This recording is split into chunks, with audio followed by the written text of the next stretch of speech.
It was Fiesta season in a small rural village in Capiz. The air buzzed with excitement as laughter echoed through narrow streets, now adorned with colorful banderitas swaying in the wind. Lanterns flickered like fireflies above the crowd, casting soft glows on faces blurred by smoke from barbecue stalls. Music blared from an old karaoke machine, where uncles belted out 80s ballads slightly off-key, their voices drowned occasionally by firecrackers cracking in the distance. In the middle of the joy stood Liza, a 16-year-old girl with a soft demeanor and quiet presence. Known in the village for her shy nature, she was often confined to her home, helping her mother with chores and rarely seen at social gatherings. But tonight was different. Her mother, after much persuasion from her cousins, finally allowed her to join the festivities.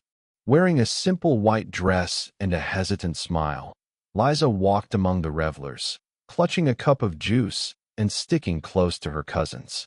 She tried to enjoy the music and laughter, but a strange chill crept up her spine. Something felt off, like being watched. From behind the crowd, someone stood motionless near the edge of the rice fields, where the darkness swallowed the flickering lights. A figure, tall, still, hidden beneath the shadow of a bamboo tree. Its eyes locked onto Liza, unblinking. It had been standing there for hours. Liza paused, sensing something she couldn't explain. She turned toward the field, squinting through the dark, but the figure was gone. The karaoke machine sputtered. Lights flickered, and somewhere nearby, a rooster crowed, too early for dawn. The wind grew colder. The festival continued, but for Liza, the night had just begun. While the crowd danced to the beat of an old pop song and laughter echoed from the food stalls, Liza found herself drifting away from the group. She stood quietly by the side of the road, sipping her juice, watching as the fiesta pulsed with life around her. But her attention slowly shifted. Her gaze was drawn toward the far end of the street, just beside the small chapel, where the light from a flickering street lamp barely reached. There, under the yellow glow, stood a man. He was unusually tall, his figure thin and unnaturally still. He wore a long black coat despite the humid air, and a wide-brimmed hat that shadowed his face. But even in the dim light, Liza could feel his eyes on her, cold, unblinking, and unwavering.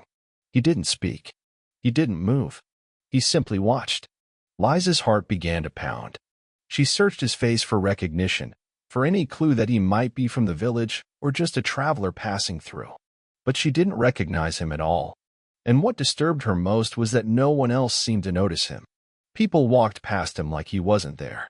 A chill passed through her. She turned away quickly, telling herself it was nothing, just her imagination. She forced a smile and returned to her cousins, laughing along even though her hands had begun to tremble slightly. Still, the feeling didn't leave. It was like a heavy shadow had latched onto her, clinging to her back, whispering just out of earshot. With every step she took, she felt it behind her, watching, following. And though she tried to ignore it, deep inside, Liza knew something had changed. Something had marked her. By midnight, the vibrant energy of the fiesta began to fade. The music from the karaoke grew softer, now replaced with the soft hum of night insects. Elderly villagers slowly made their way home, yawning and patting full bellies, while younger children lay asleep on mats and benches near the stage, their faces sticky with candy and sweat. The lanterns above still flickered, but their glow now seemed weaker, more distant. Liza and her cousins, still in high spirits, decided to head down a quieter side street to buy cotton candy from a vendor who was just about to pack up. They joked and giggled as they walked, the crunch of gravel underfoot blending with the fading sounds of the celebration. But as they reached the vendor and turned around to ask Liza what flavor she wanted, she wasn't there. At first, they assumed she had just fallen behind, distracted or tying her shoelace. They called out, teasingly at first, "Liza, Bill is in M.O." But their voices grew uneasy when no reply came. They walked back the way they came, peering down dimly lit alleys, checking behind the makeshift stalls, even circling around the chapel where that old man had stood earlier. Nothing. It was as if the night had swallowed her whole. Panic started to creep in. One cousin ran to the stage to alert the adults. Another knocked on the chapel door, hoping maybe she'd gone inside. Still, no sign. No scream. No struggle. No trace. Just silence. And in that silence, something else settled in, a quiet dread that something beyond their understanding had taken her. The fiesta was over, but the nightmare had only just begun.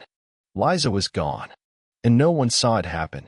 Panic spread like wildfire through the village. Liza's cousins, pale and breathless, rushed to her mother, their words tumbling over each other as they explained what had happened. At first, her mother didn't understand. How could her daughter be missing in the middle of a fiesta, with people everywhere? But as reality sank in, her face turned ashen. The elders were quickly alerted. The village watchman, still lingering near the entrance of the barangay hall, grabbed flashlights and bolos. A search party was organized with neighbors, uncles, and older teens. Though only an hour had passed since Liza vanished, a heavy dread hung over everyone, thick as the night fog beginning to roll in. They fanned out through the narrow streets, called her name into the silence, and scoured every alley and stall. Then someone shouted from behind the stage, near the edge of a wooded area. Everyone rushed over. There, half buried in the grass, was a white handkerchief. One of the ants picked it up slowly and gasped. It was embroidered with delicate stitching. Liza. It was unmistakably hers.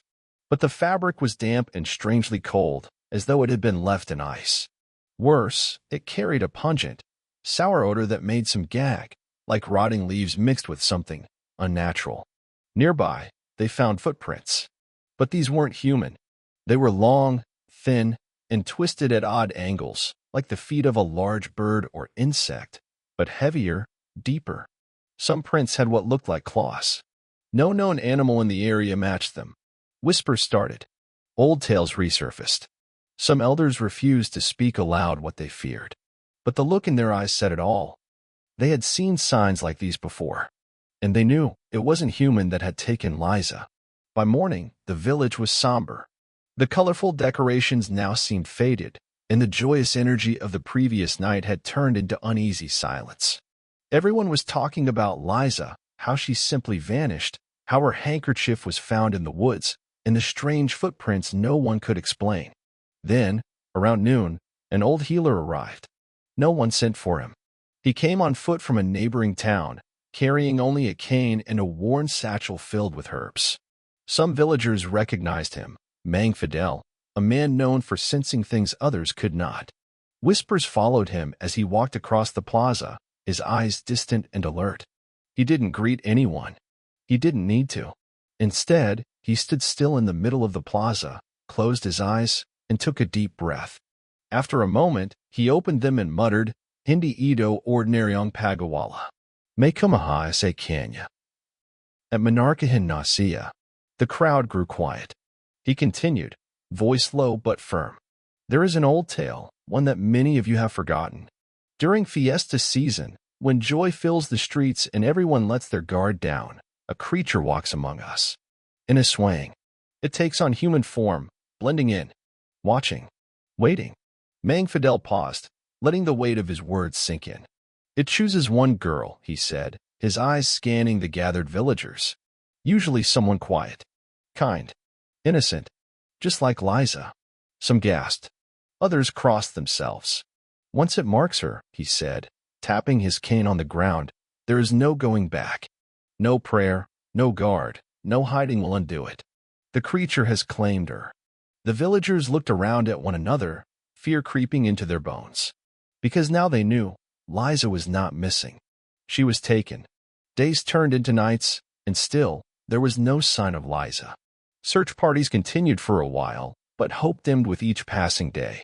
Her parents remained in a state of grief, her mother staring blankly out the window, clutching Liza's favorite stuffed toy, while her father sat motionless at the doorstep every evening, waiting for a miracle that never came.